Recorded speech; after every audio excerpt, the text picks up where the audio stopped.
Shut up and sit down. तो चलिए आइए अब हम लोग पढ़ते हैं 9.1 अरब इन्वेजन ऑफ इंडिया, भारत पर अरब आक्रमण। In the early 8th century, Arab invaded India from the north west region. अब देखिए 8वीं शताब्दी के प्रारंभ में भारत के उत्तर पश्चिमी क्षेत्र पर अरबों ने आक्रमण किया। This Arab invasion in AD 712 was led by Muhammad bin Qasim, a general of the Umayyad Caliphate. सन 712 में भारत पर किए गए आक्रमण के नेतृत्व उमैयद खालिफ के सेनापति मोहम्मद बिन कासिम ने किया। Invasion on India was part of the policy of Arab expansion during this period. Bharat में हुए आक्रमण का उद्देश्य अरब राज्य का विस्तार था। The rise of Islam in Arab gave rise to a new political system. The process of expansion, which had started after the capture of Makkah by the Prophet Muhammad, continued after his death. अरब में इस्लाम के उदय ने एक नई राजनीतिक व्यवस्था को जन्म दिया। इस्लाम के प्रचार प्रसार की प्रक्रिया पैगंबर मोहम्मद साहब द्वारा मक्का पर आधिपत्य स्थापित करने के बाद उनकी मृत्यु के बाद भी जारी रहा। आगे देखिए, अब यहाँ पे सी बॉक्स लिखा था। एक्चुअली देखिए, इस्लाम धर्म बना था तो वो धर्म लोगों तक इसका प्रचार होता था, प्रसार होता था। अब आइए देखते हैं rise and spread of Islam, इस्लाम का उदय और विस्तार। इस्लाम धर्म कैसे बना, कैसे ये विस्तार हुआ इसका, ये आइए पढ़ते हैं हम लोग। Rise and spread of Islam, इस्लाम का उदय और विस्तार। In the 7th century AD, a new religion named Islam was born in Arabia, and in a very short span it carved out an empire extending from North Africa to Iberan Peninsula to Iran and India. 7वीं शताब्दी में अरब में इस्लाम नामक एक नए धर्म का उदय हुआ तथा बहुत जल्द ही इसकी पताका उत्तरी अफ्रीका से अरब प्रायद्वीप तथा ईरान से और भारत तक लहराने लगी। इस्लाम was founded and preached by Prophet Muhammad AD 572-632। इस्लाम पैगंबर मोहम्मद साहब द्वारा स्थापित किया गया। उन्होंने इस धर्म के उद्देश्य प्रचारित किए 570 से 632 ईस्वी तक। The religion transformed the religious, political and social life of not only the people of Arabia but also of most parts of the world. इस धर्म ने न सिर्फ अरब के ही धार्मिक, राजनीतिक तथा सामाजिक जीवन को ही नहीं बदला बल्कि विश्व के कई हिस्सों पर अपना प्रभाव स्थापित किया।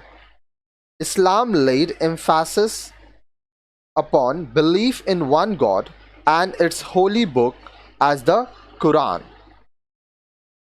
अब देखिए, मुसलमानों का विश्वास है कि इस्लाम एक ही ईश्वर की उपासना पर जोर डालता है।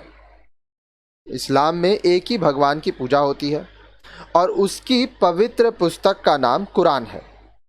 Muslims believe that Quran is revealed by God to Prophet Muhammad. मुसलमानों का विश्वास है कि स्वयं ईश्वर ने कुरान का इस्लाम मोहम्मद साहब को दिया था। Quran is respected as the supreme source of authority in Islam. Quran को इस्लाम जगत में सबसे ऊंचा दर्जा दिया गया है। Every Muslim was asked to pray 5 times a day, to fast during the month of Ramzan, to distribute alms and to make a pilgrimage if possible to Makkah. प्रत्येक मुस्लिम को दिन में 5 बार नमाज पढ़ने को कहा गया है। रमज़ान के महीने में रोजे रखने को कहा गया है, दान करने को कहा गया है तथा मुमकिन हो तो मक्का की तीर्थ यात्रा करने को कहा गया है। आगे देखिए, after the death of profit AD 632, the task of providing religious and political leadership to the Muslims passed on to the caliphs. अब 1632 ईस्वी में पैगंबर की मृत्यु के बाद मुस्लिमों को राजनीतिक तथा धार्मिक नेतृत्व प्रदान करने की जिम्मेदारी खलीफाओं को मिली। Caliph is derived from the Arabic word Khalifa which means deputy. अब देखिए, कैलिफ का मतलब क्या होता है? उप प्रमुख। यह उपाधि पैगंबर मोहम्मद साहब के उत्तराधिकारी को दिया गया था। ठीक है, this is the title given to the rulers who succeeded prophet Muhammad. Between AD 632 to 661, there were 4 pious caliphs, all close companions of the Prophet. 632 ईस्वी से 661 तक 4 पवित्र खलीफा हुए जो मोहम्मद साहब के नज़दीक थे।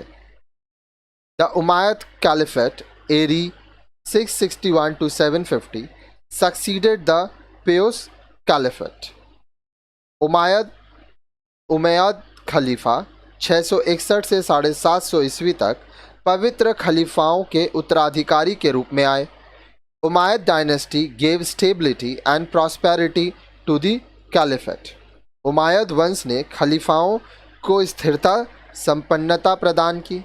Umayyad dynasty was followed by Abbasid caliphate AD 750 to 1258।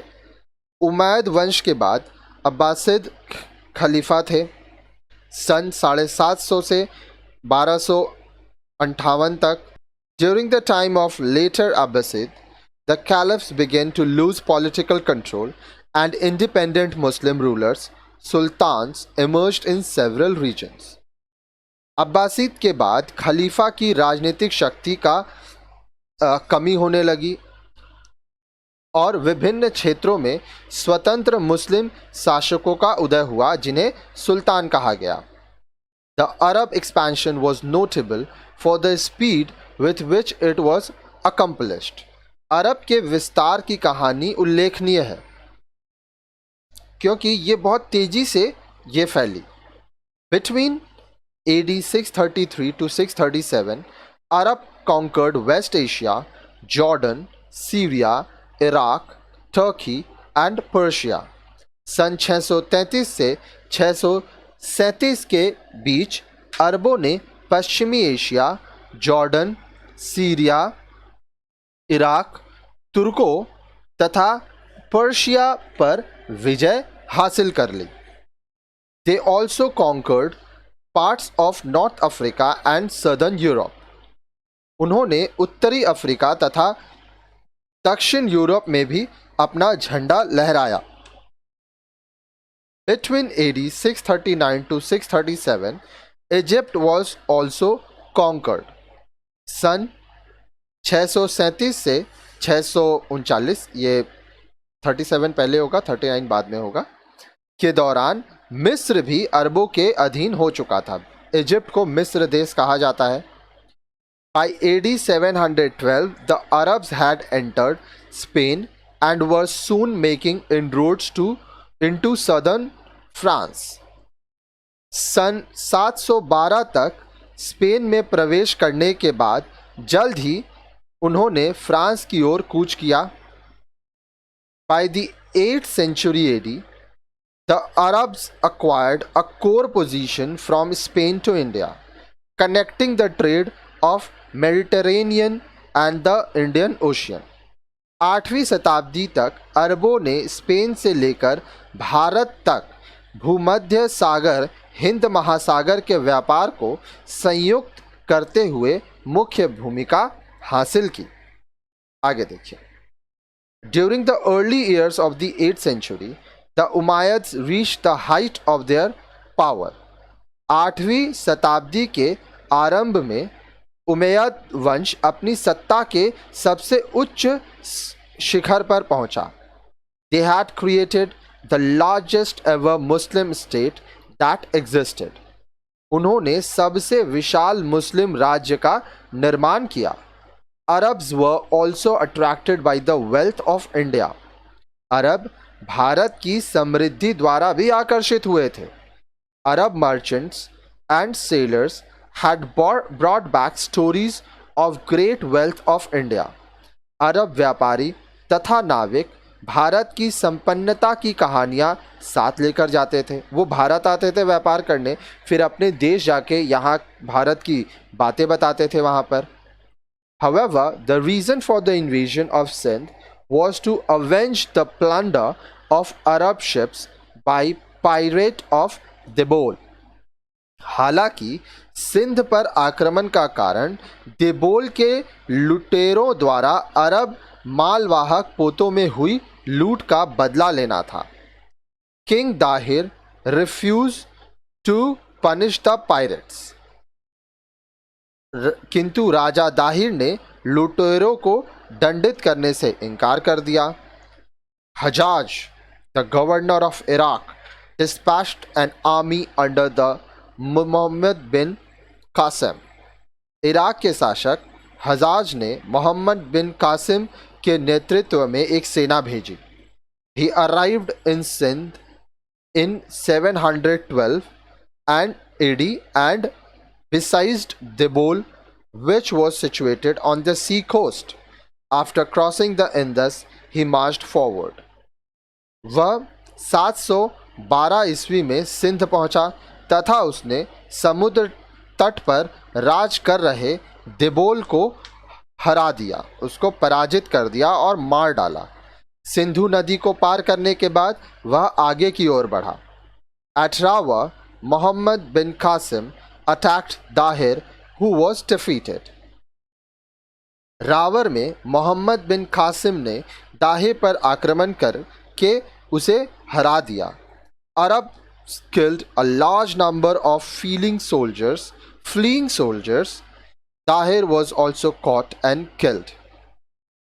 अरबों ने बड़ी संख्या में जान बचाकर भाग रहे सैनिकों का कत्लेआम किया, सबको मार दिया।